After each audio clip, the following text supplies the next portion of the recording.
Good, but we're just gonna throw it back. Oh. Put him in the tank. So big. You wanna keep it for his grandma? Can we keep it? Whoa. I can't believe we got it. Look at my arm. Oh. That's what type of octopus is that? Oh, ink. Hey, good morning, my friends, and welcome to another edition of the Morning Briefing here in beautiful Surfside, California. We are sandwiched here in Southern California between Seal Beach and Huntington Beach, and it is a beautiful morning. That was Captain Frank and some kids and passengers on board the Real Fun out of Dana Worth Sportfishing with that giant octopus yesterday. And man, if that doesn't illustrate perfectly why the great outdoors is so important to kids, and Don over at Dana Worth Sportfishing is always doing things in the community to make the world a better place, and that shows in her crews and everybody that works at Dana Worth Sportfishing. That looked like fun on the Real Fun yesterday, and those kinds of creatures are something that we are so blessed to be able to see and touch. You saw the kids. It was really a nice moment. Hey, we've got a lot to talk about. We're going to talk about our bluefin tuna, or lack thereof. Or is there a lack of bluefin tuna? I don't think so. We'll talk about that. This breezy weather is a pain in the neck, but it looks like we've got some nice weather on the horizon. And also, we'll be talking about white sea bass, halibut, rockfish, and so much more. You know what time it is. It's time for the Morning Briefing. Delicious. I know we've had some microphone issues. I hope you'll bear with me and be patient. There's no wind this morning, so I'm back to the same microphone. If it's popping, then it's the microphone. If not, it was all the wind in the morning yesterday. We're just trying to experiment with that, and I hope you guys are okay with that. And I appreciate everybody's pointing out when there is a problem. It's the only way that I know. Hey, a friend of mine, Patrick Avellino, he was a little bit ill, doing great now. Patrick, good morning. I send you all my very, very best. Looking forward to seeing you very, very soon. And yesterday, Chris Nakashi yesterday had a lovely lunch with him, learning about some really great things that Chris is doing also to make the world a better place. All right, Amigo going Friday night, 22nd Street Landing, and Chef Jason says, come on, let's get this trip out. Go catch some sea bass and halibut and some rockfish. Should be great because the weather is looking so good. If you'd like to get on that 2-day trip, 310-832-8304.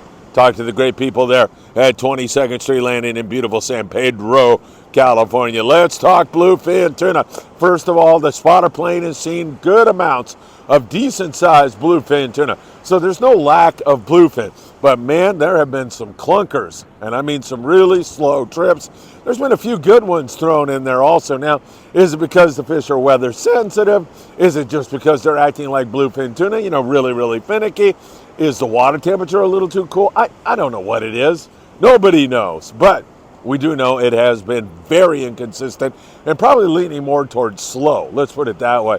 Not very good at all. So we look ahead and we see that we have some gorgeous weather. And I think maybe that could really kick this thing into gear. Only time will tell. We'll see if somebody comes up with something here today during the daytime.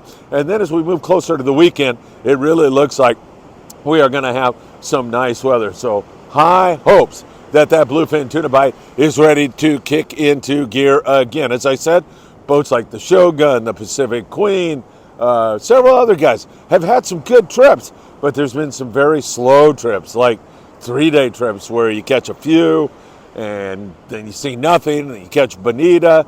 It's been tough fishing for the bluefin out of San Diego. Temporary.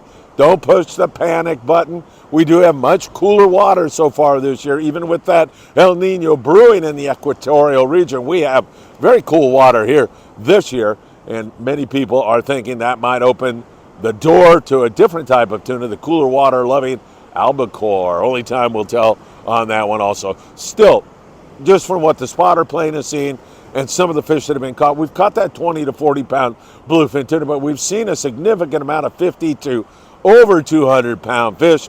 You must go properly tackled up. You want to have like that 25 to 30 pound bait stick when the fish are biting in the daytime and they're a little bit finicky, and you want to have fluorocarbon, www.opsonusa.com. Put in FA at checkout. you definitely want to have that rod and reel with you. And then also you want to have something like in the 50-pound range, 40 to 50 pound. And with that, you're going to throw your Daiwa Sakana type lures, anywhere from 80 to 100, 150 gram lures, depending on conditions and the depth of the fish. And that's where you turn to your crew members.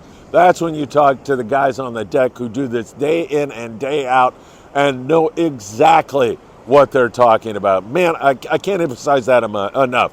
When you walk on board, make a friend with a crew member and get his or her advice, and that will help you so much in your quest to catch one of these bluefin tuna. And then you need 100 to 130 pound with a 2-speed reel. If you can have that along, then you're properly tackled up, especially for that nighttime kind of knife jig, 250 to 300 gram, 350 gram lures. That's what they've been using here recently. Sometimes you're going to go even heavier than that.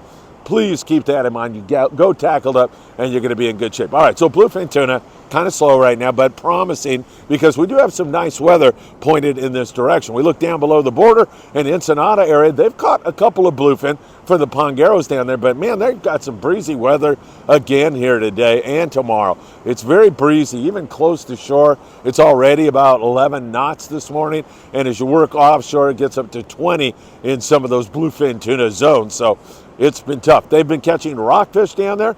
All the pongeros that I know are reporting copious amounts of colorful, delicious eating rockfish. And man, I love catching those things, so nothing wrong with that kind of fishing. Coronado Islands, and so many of the boats out of San Diego love to fish there, but the San Diego said, we're going to go offshore Thursday, Friday, and Saturday. So they're throwing the towel in on the Coronado Islands temporarily. They're going to go off, see if they can find a kelp with some yellows on it, find some bluefin tuna. That tackle that I just mentioned a moment ago, same kind of tackle you want to bring on an offshore trip, leaving the very same day. So, I mean, those are full day trips. San Diego, he leaves at 5 or 6 in the morning, I think 5, and fishes, comes back about 5, 6 in the evening. Grande, same thing. Mission Bell, same things. You've got to go properly tackled up. If I'm right, last year, early in the season, the San Diego got into a stop on 100 to 200 plus pound bluefin tuna that would just put any long range day to shame. It was tremendous. So you definitely have to have that heavy line. It'll be interesting to see if they can come up with anything at all. The Coronado Islands, we've seen some yellowtail there, but they have been very reluctant recently to bite.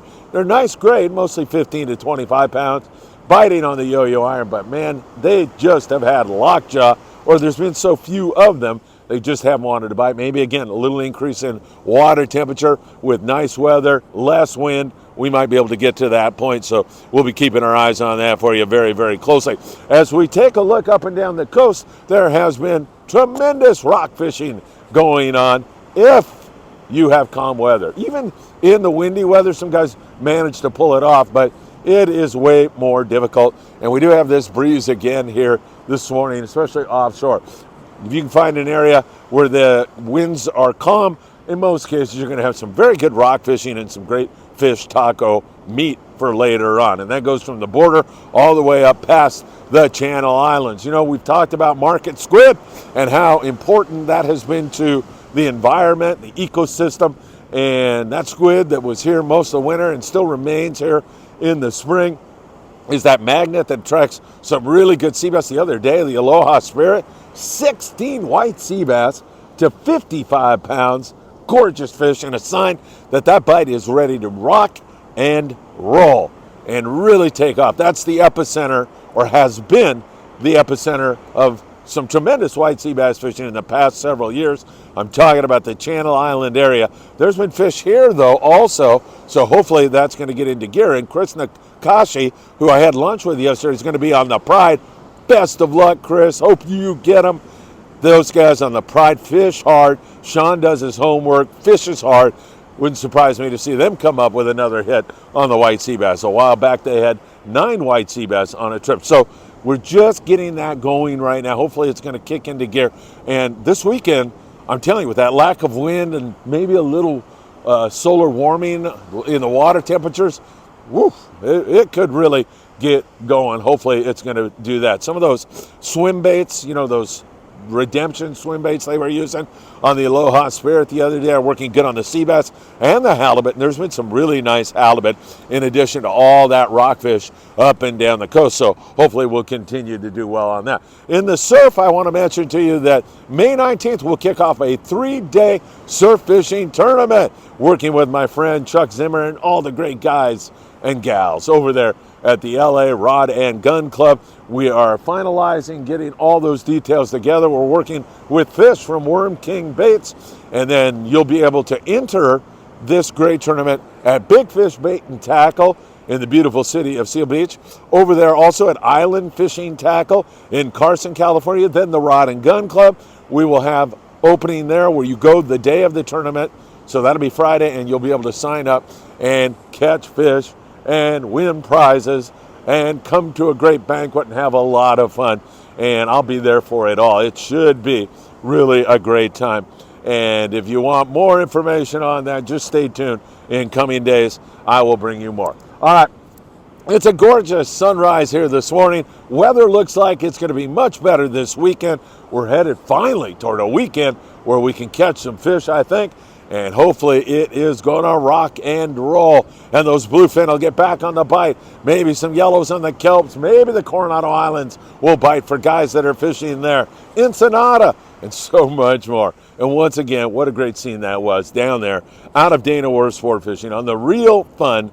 The captain of the boat showing the kids that magnificent creature.